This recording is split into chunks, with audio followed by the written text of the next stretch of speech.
بەداخەوە دیاردەی دەست بەسەرکردن یا گرتن یا ڕفاندن دیاردەیەکی ناتەندروستە بە پێی یاسا و بە پێی یاسا نێودەوڵەتیەکان ئەوەی کە گوزەر دەکات لە هەرێمی کوردستان زۆر بەداخەم کە ناشرینکردنی ئەزمونێکە کە نابێ وا بکەن. هەرێمی کوردستان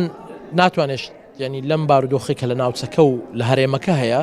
شانازی بکات یا ببێتە نمونەیەکی باش تەنها بە چەند بوار و سێکتەرێک نەبێت لەوانە ئازادی ڕا و ئازادی ڕادەربڕین و کاری ڕێکخراوەیی و ڕێزگرتنە لە بنەماکانی مافی مرۆڤ لەو پەیوەندە. ئەوەی حکوومەتی هەرێمی کوردستان دەبێ ئەنجامی بدا لە حاڵەتیوە یەکەم بەبێ هیچ هۆکارێک نابێت کەس دەست بەسەر بکرێت. دووەم ئەوانەی خەڵک دەست بەسەر دەکەن بەبێ هۆکار دەبێت لێ پێچینەوەیان لەگەڵ بکرێ و سزا بدرێن و دەبێ ئەوانەی کە بەبێ هۆکار دەست بەسەر کراون قەرەبوو بکرێنەوە و داوای لێبوردونیان لێ بکرێ. بەبێ ئەمەش ئێمە ناتوانین باس لە هەرێمێکی ئارام بکەین کە ڕێز لە مافەکانی مرۆڤ دموکراسی ئازادی ڕادەگرێ و خەڵکیش لەسەر ئازادی ڕا لە زیندانەکان بێ، چونکە ئەوە کارێکی ناشایستەیە نایاساییە ناشگونجێ لەگە هیچ پرەنسیپێک کە هەرێمی کوردستان لە بەرنامەی حکوومەتی هەرێمی کوردستان بانگهێشتەی بۆ دەکات. بۆیە دەبێ بەرپرسانی حکوومەتی هەرێم بەرپرسانە بێنە دەنگ و ئەو مامەڵەیە ئەم شێوازە لە کار ڕابگرن. هیچ گومان تێدا نییە، ینی جەنابەت دەزانی باست لە گەنجانی مەخموور کرد بە تایبەت، خۆ تەزانین لە دووهۆچ خەڵک دەست بەسەرەکرێت لە هەولێریش و لە سلەیمانیش، بەڵام ئەوانەی بە تایبەتی کە با بڵین لە باکوورەوە لێرن ینی هەڵەیەکی استراتیجی گەورە دەکەین کاتێک هەر ناوێکیان لێدەنین بە هەر بیانوویەک بێت، چونکە قۆناغی ڕزگاری نیشتیمانی لە هەرێمی کوردستان هەمان مۆدێلی بینیوە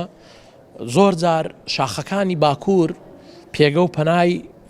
پێشمەرگەکانی باشوور بوون و بە پێچەوانەش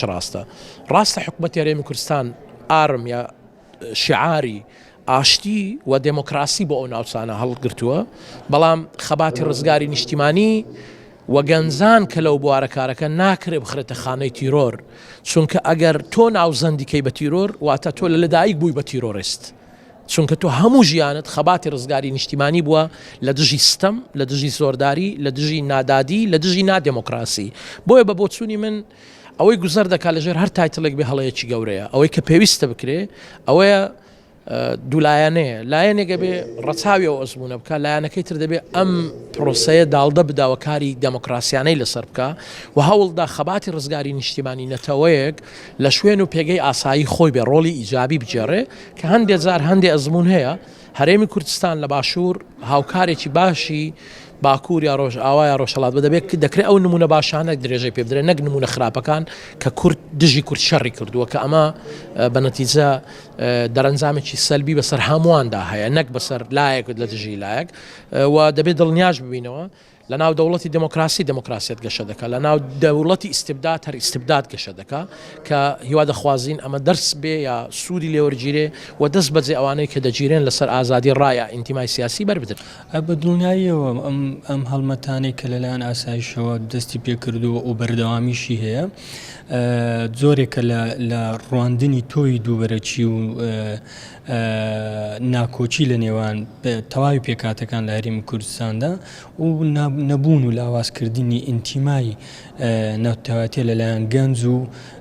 ئازادی خوازەکان لە هەرێمی کوردستاندا. ئەمەش وا دەکات کە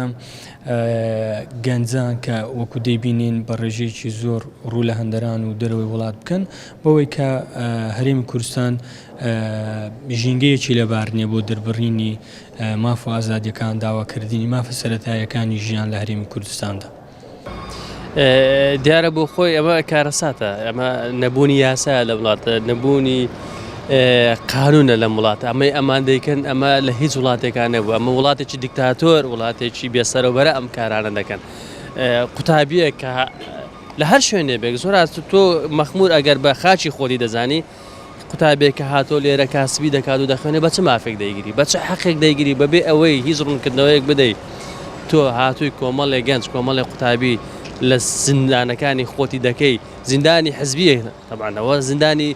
حکومی نیە، ئەگەر زیندانی حکومی بێ دەبێت مەلەفی بۆ بکرێتەوە، دەبێت کە سوکاری ئاگدای بە دەبێت سەردانی هەبێت، دەبێت ڕوونکردنەوە بدرێت لەسەر ئەساسێک گیراوە، دەبێت لایەنێکە بێت کە شکاتی لەمانەکرد بێکە گیراوە، بەڵام ئەمانە تۆ بە بڕیارێکی حزبی یاخۆ بە هەر بڕیارێکیکەت دەچی ئەم گەنجانە لە ژوورێ دەنێ ببێ ڕوونکردنەوە بدەی، ئەمە کارەساتە. بۆیە داوا دەکەین لە ئاسایشی باردی داوا دەکەین لە ئاسایشی هەولێر کە ڕوونکردنەوە بدەنە سەرەوەی بۆچی ئەم گەنجانە گیراون بۆچی تاوەکو ێسەبەر نەبوونە لەسەر چه ئەساسێک ئەمانە گیراون ئێمە وەکو ڕێکخراوی قوتابیان یەکی دیگەشتی قوتابیان تا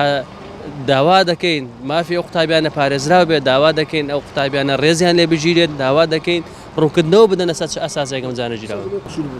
بەداخەوە هەموو کاتدەمیەوە دەکەن کە باشووری کوردستان ناوچەیەکە بۆ ئەوەی کە باشەکانی کە بێن لێرە بەحەسێنەوە